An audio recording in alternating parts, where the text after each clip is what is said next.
Do you ever experience a sense of confusion and lack of control going through your day? Do you find yourself making quick, often improvised choices about what to do because you're simply too overwhelmed and distracted by all the other things on your mind? Well, these random decisions will only get you random results. Hi, my name's David Allen, and I'm the originator of GTD, the Getting Things Done process for achieving and maintaining control and perspective across the whole spectrum of your life and work. This program is the audio companion to the visual chart entitled GTD, the Workflow Map. I'm going to explain the contents of this map and share some ways to use it as a powerful reference tool. What I'll be saying will probably make some sense on its own, but it's designed to be heard while you have the map in hand and can see it while I describe the various parts. The overall purpose of this map is to describe the total conceptual framework of the best way to determine the best thing to be doing moment to moment. If the decision-making, organizing, and reflection behaviors that are described on this chart are implemented, they'll give you the experience of relaxed control in your life and work. If they aren't, a sense of overwhelm, confusion, and lack of control results. So if you're ever unclear about what you should be doing at any time, this map will provide guideposts to indicate where you might need to put your focus to get back onto a solid footing. When I say it's a map of workflow, this includes a very broad definition of work. Essentially, it refers to anything you want to get done that's not done yet, as well as all the stuff that you have as inputs that you deal with. In other words, it encompasses your whole life, day to day. 100 years ago, this map would have been relatively meaningless for most people. If what you have to deal with is self-evident, like fixing lunch or dealing with a crying baby or fixing a broken wheel or plowing a field, in those cases, it's much easier to trust that what you're doing at that moment is what you should be doing. You may be working hard, but what you need to be working hard at is clear. This is still true today in a crisis or in any situation that by its very nature demands an obvious and immediate action. For most people these days, though, life and work is just not that simple. When you're aware about summer coming up and that you need to do something about how you and your kids are going to spend it, and you have to deal with a major customer of yours that's unhappy while you have a cash flow issue in your company, plus you're responsible for one of your parents with a serious health issue, and you want to get another degree or professional certification, well, you've significantly increased complexity. Trusting that what you are doing at any moment is exactly the best thing to be doing is not nearly as easy or self-evident as it may have been down on the farm. It is possible to be confident and clear in the moment, but not without applying a process for systematically capturing, clarifying, organizing, and reviewing all the things that have or should have your attention, and consciously and effectively navigating the multiple factors that constantly influence your choices. In other words, you have to respond to your world as quickly and completely as it is coming to you, incorporating all the additional agreements and commitments that you've got, and make decisions about what to be doing, but not in a haphazard or willy-nilly fashion. You need to apply a systematic process that allows you to see the whole game while focusing on the right action to take at the right moment. The GTD workflow map defines the process that enables that. So if you're ever feeling like things are a little out of control, or that you'd like greater trust in what you're doing and what you're focused on, you'll find the key right here. Let's start with an overview of the map layout, so you can get a sense of the general flow and meaning. It might seem a little complex and maybe even a little overwhelming on first look here, but it's actually a straightforward layout of a set of behaviors, decisions, structures, and factors that are natural and common sense, and that we're all involved with in some way most of the time anyway. This map simply makes that process more conscious and specific, which will allow you to refine your own habits and systems to increase your clarity and productivity. A major key in managing yourself is the ability to integrate all the stuff coming at you with the complete and current array of agreements you have with yourself in your life and work. At the top, you'll see all the random stuff that life throws at us, which can be from external sources, like phone calls, conversations, and emails, or that can be internally generated, like ideas you wake up with, things that occur to you to create or deal with, or simply situations that you recognize need attention. Now hop down to the bottom of the map where you see three people represented.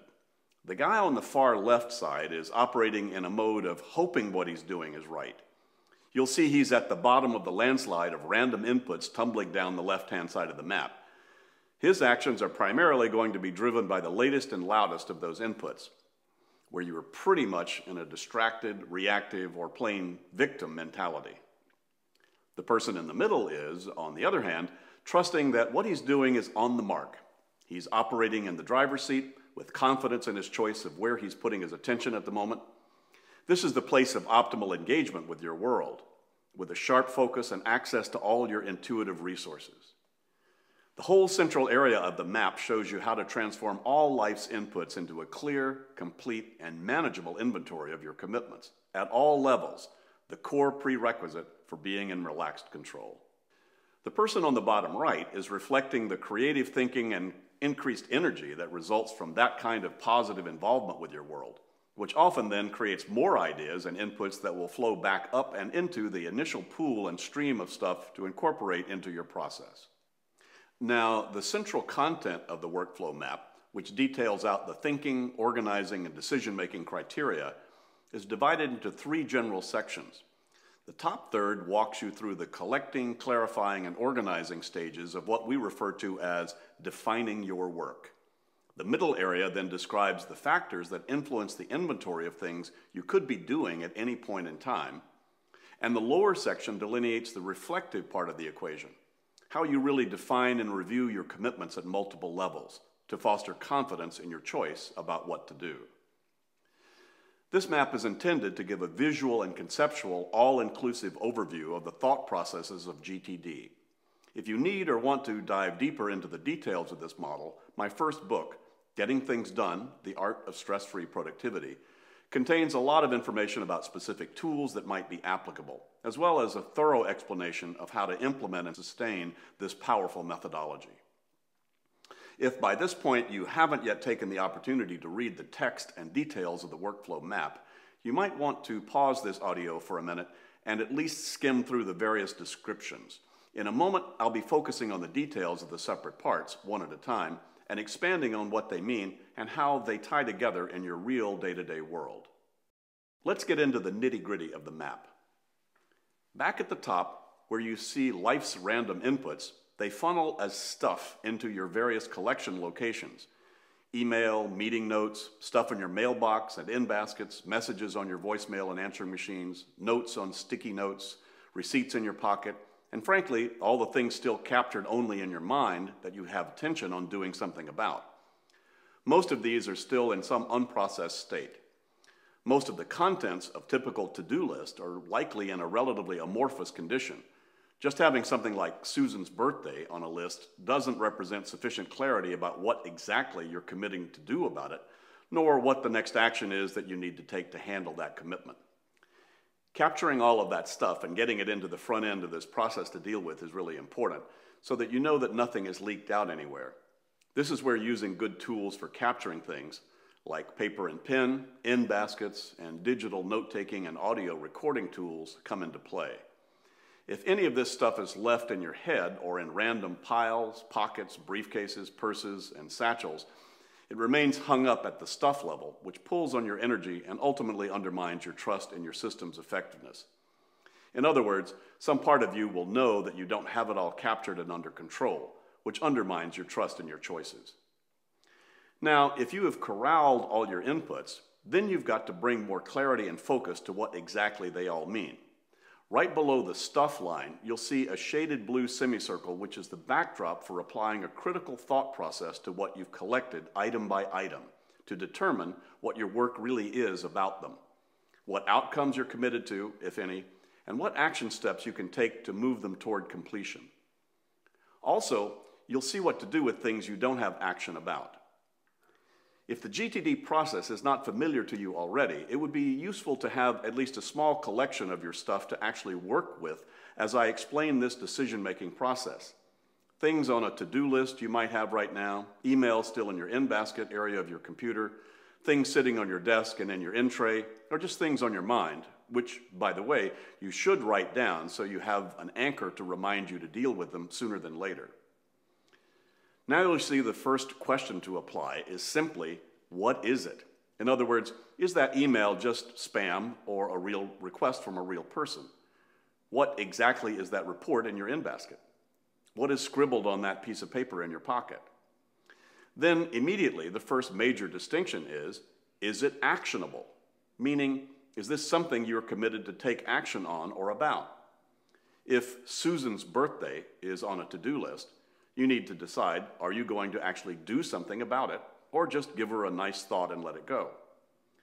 The answers to is it actionable are simply yes or no.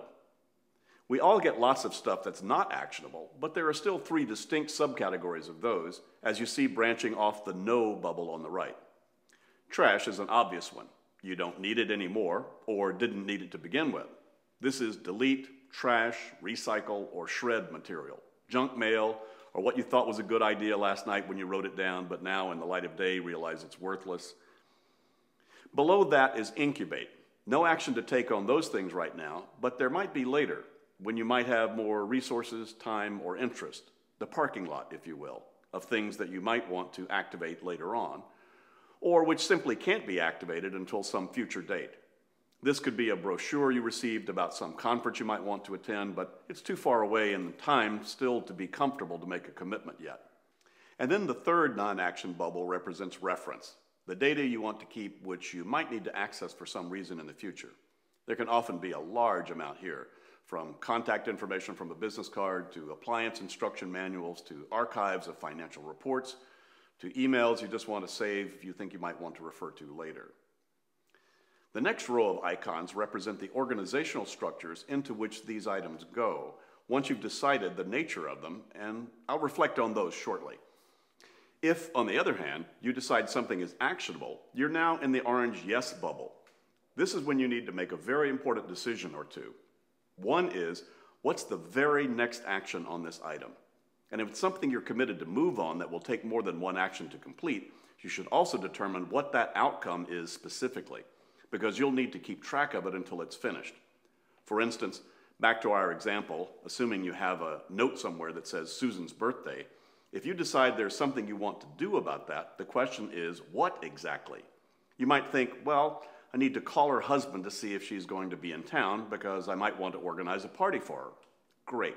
Now you have a next action. Call John Smith regarding Susan's schedule and birthday plans. Now, even though you might not know exactly how yet, but you are committed to recognizing and celebrating Susan's birthday in some way, you'd also have a project to handle that. You'd want to identify both the action, call John, and the project, celebrate Susan's birthday. The action reminder will move it forward, and the project reminder will ensure that once John has been called, you will have a cue in place to continue deciding actions and taking them toward that outcome and the completion of your commitment. Now, once you determine the next action, you'll see represented in 3 bubbles below and to the left of that, do it, delegate, or defer it. These are the 3 choices about the nature of the action itself. First, if the action can actually be finished in less than 2 minutes, I suggest just completing it right then at the moment. It would take longer to keep track of it than simply to do it, so why not? If it's a longer action than 2 minutes, however, the next thing you would want to decide is, are you the best person to do that action, or is there someone else in your universe you can delegate or hand it off to? If so, you would want to do that either in the moment or as soon as you could. Lastly, if it's a longer than 2-minute action and there's no one else who could do it, then it's something for you to do as soon as you can find an appropriate time. That completes the phase of defining and determining the meaning of the actual contents of the things you wind up creating and accepting into your world. And as simple as this practice might seem, applying it to your stuff systematically and completely as it shows up in your world, instead of letting it lie around unprocessed in your head or in your living and working spaces, can produce profound results for you. Okay, very closely attached below what we've just been talking about is a larger quarter circle row highlighted in yellow that represents where and how you would then organize the results of that executive thinking process. In other words, once you decide what something means, you would then want to park it somewhere into a structure that signified things of that nature. That way you wouldn't have to keep on reminding yourself what something means. You've already done that mental work, so you'd want to be able to trust that if something is in a specific location, then it means a certain thing. For instance, if you have a list of people to call on a discrete list or in a specific folder for calls to make, you already know exactly what to do with everything in there. Let's go back to the non-actionable items. Trash, of course, just is what it is and should go where that goes immediately. Things that you want to incubate will go into lists or folders, perhaps titled Someday Maybe, if they're the kinds of ideas that you want to revisit on some regular basis. Or if you simply wanted to get them out of your world until a designated future date, you could park reminders in a calendar or tickler file for that purpose and rethink or incorporate them when they showed up for you at that later time.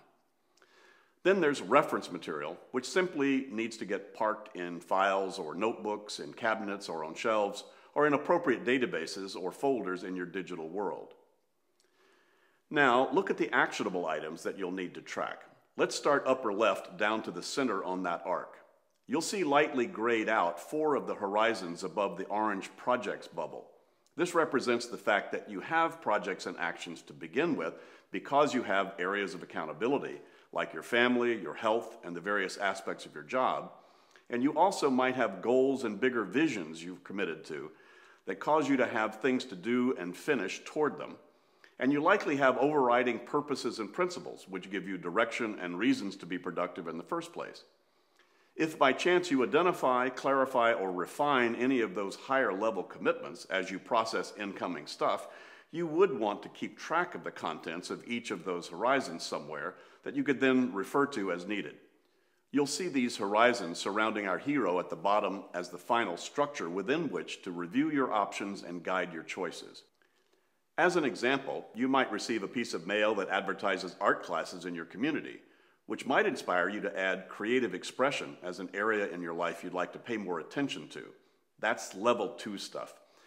Then you might create a project like research pottery courses, for which you decide a next action like surf the web for local pottery classes.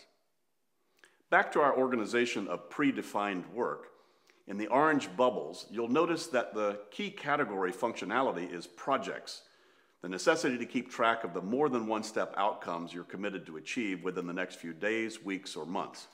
Most people wind up with dozens of these. As you process incoming emails, meeting notes, etc., you're very likely to recognize and define those kinds of commitments. You come back from a meeting with your boss or your board or the school committee, and as you look at your notes, you realize you agreed to handle something that's going to take more than one step to finish, so you add it to your list of projects. Next to the projects bubble, you'll see an icon that says Project Support Material that represents any and all of the archives, detail, and backup stuff that you want or need to keep, that you might want to have available when you think about the project again. This could include meeting notes and project plans that are relevant.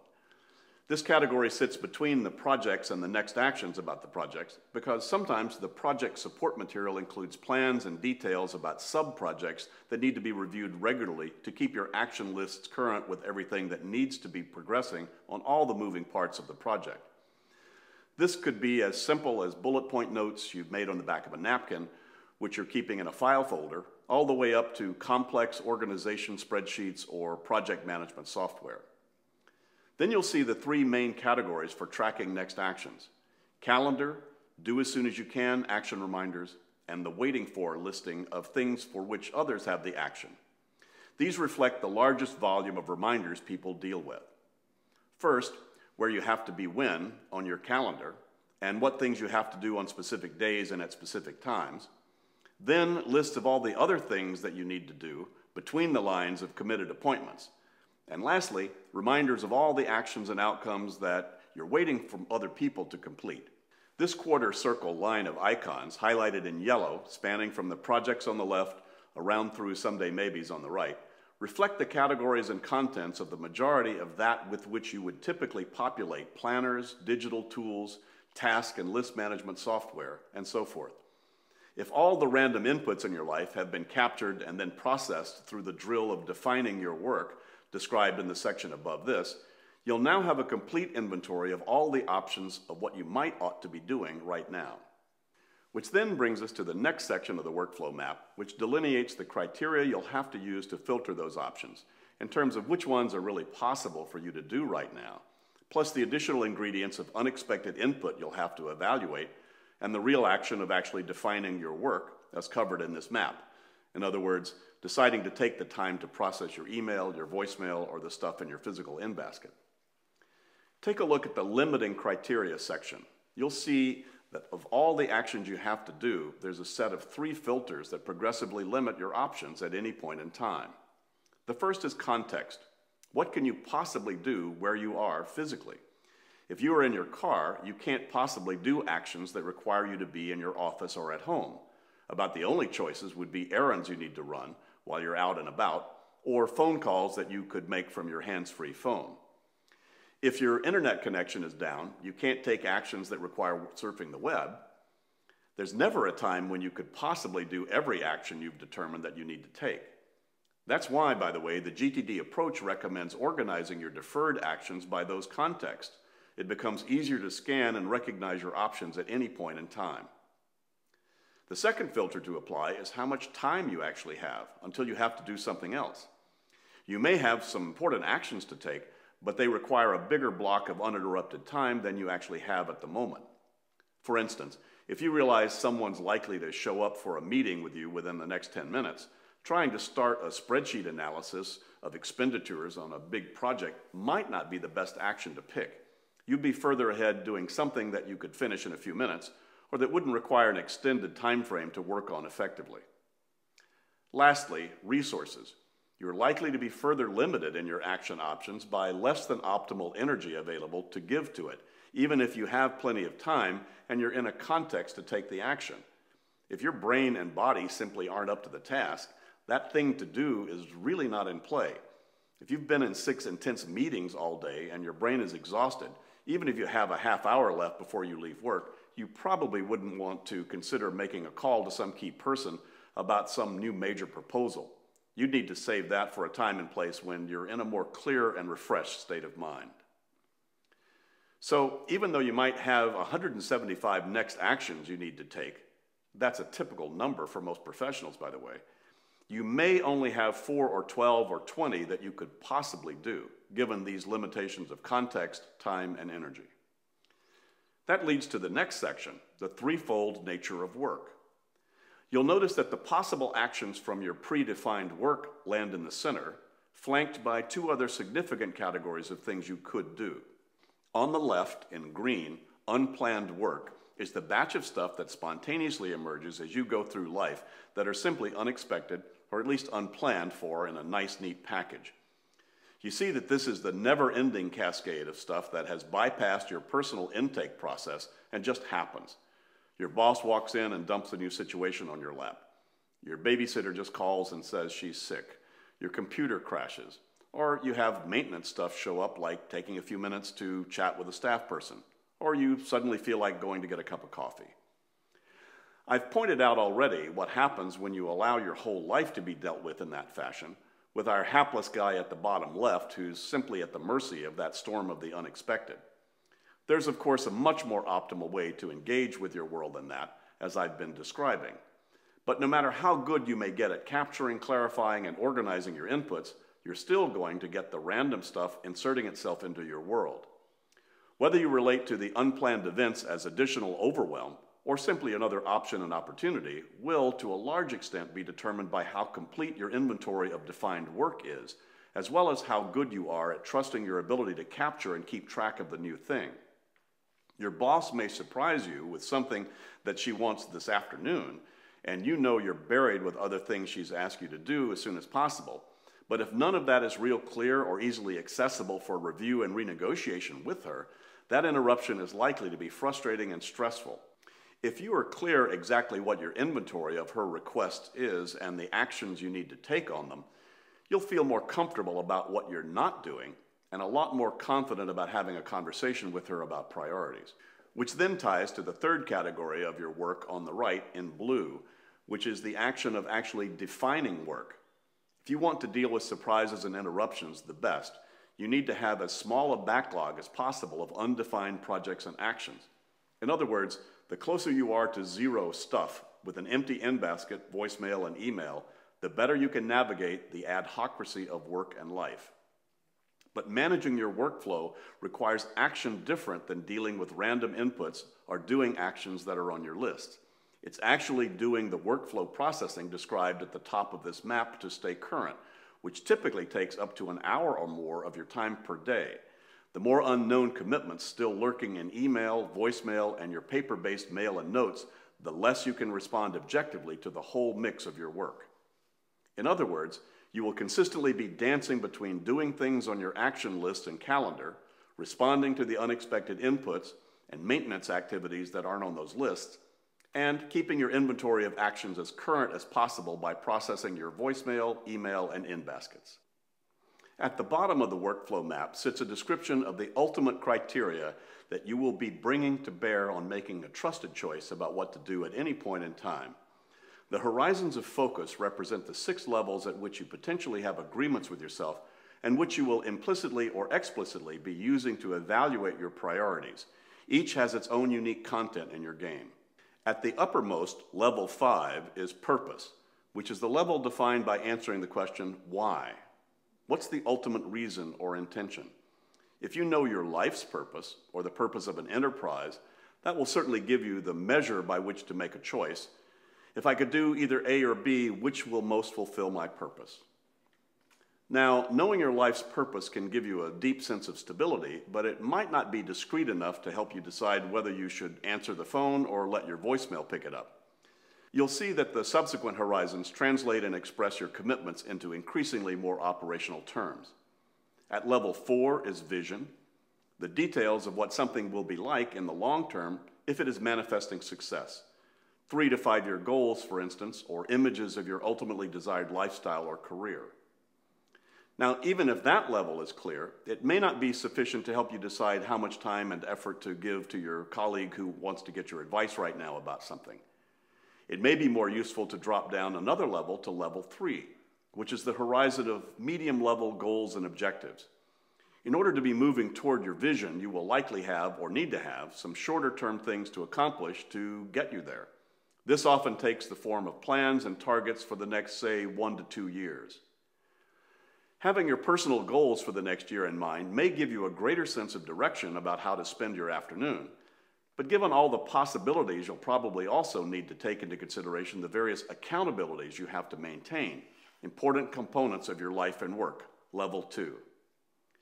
In your job, you'll need to be keeping certain things up to some standard, like customer service, sales, staff development, system functioning, communication, administrative support, etc. In other words, what's your job in terms of what you need to be focused on maintaining? And in your life overall, what are the areas that you care about keeping up, like your health, your relationships, your living environment, and your finances? When you decide to take a break from working on the client proposal to eat lunch, this level 2 is in play. The commitments that you have at these 4 more elevated levels, purpose, vision, goals, job description, and life maintenance, will invariably produce quite a number of things that you need to finish, which is level 1, projects. These are all the things you need to complete that require more than a single step, from getting new tires on your car, to hiring a new staff person, to taking a vacation, to launching an ad campaign.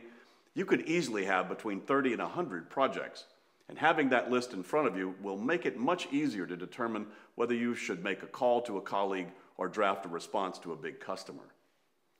But even as helpful as it will be to be aware of this very operational horizon I call projects, you'll still have the most mundane and populated level to evaluate and integrate, the ground level.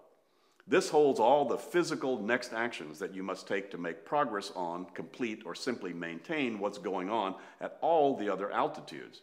This includes all the things to do at the computer, at the phone, at your desk, at your house, the errands you need to run, the things you need to talk with people about, the things you're waiting on other people to do, the meetings you need to attend, etc.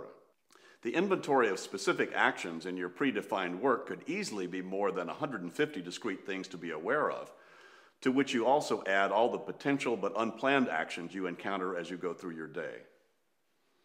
Well, there's obviously a lot to consider as you navigate life and work. And before it's possible to be able to check that box off at the bottom and really trust that what you just did was the thing to do, the contents of all 6 of your horizons must be appropriately captured and clarified, and each level also needs to be reviewed sufficiently to ensure that all possibilities and perspectives have been considered. In other words, that you haven't missed anything meaningful to you. You'll notice in the lower right section, Review, it describes the reviewing process. Each horizon has its own appropriate time and condition for giving it attention. In other words, every time you have time to make phone calls, you probably don't need to relook at your annual goals. Nor while you're doing a quarterly planning session with your team, you don't need to consider what emails you have to send. The end result of consciously and consistently channeling your workflow through the logical sequences of decisions and influences described by the GTD map is that heightened sense of confidence and clarity that come with being in the most productive state, relaxed, in control, focused, and positively engaged with whatever you're doing at the time. Of course, as is often the case, in that condition of creative flow, you're very likely to find yourself making progress on meaningful things in your life, from which you generate new ideas and possibilities and perspectives, which you will then need to add back into the top of your workflow funnel. Though the GTD workflow map may initially seem to embody a complex set of ingredients, each of them are very specific and important components of the art of dealing with the complexities of your world. If any one of these stages or variables is missed or ignored, it reduces your ability to experience an optimal state. The purpose of this map is to describe the complete systematic approach to workflow, specifically and frankly to the day-to-day engagement with all of life itself. I've done what I could to make it all as simple as possible without undermining your understanding and application by making it too simple and leaving out things that must be factored in. In actual practice, how to live your life with this set of behaviors is not something you have to think a lot about once all of the phases have become common practice for you. Capturing what has your attention, applying the GTD thought process to it when it first shows up, organizing the results into a trusted system of categories that you can review as required, not overstructuring your plans and commitments by taking into consideration all the variables of time, energy, and location, and filtering everything through your multiple horizons of commitments. These are all processes that can become second nature. This map does not eliminate the problems and pressures we all confront as we go through our lives and deal with what we have to deal with. It does, however, describe the practices and reference points that will allow you to get to solid ground in dealing with those challenges and turn them into opportunities. For further information and access to resources supporting the GTD approach to stress-free productivity, you can visit our website at davidco.com.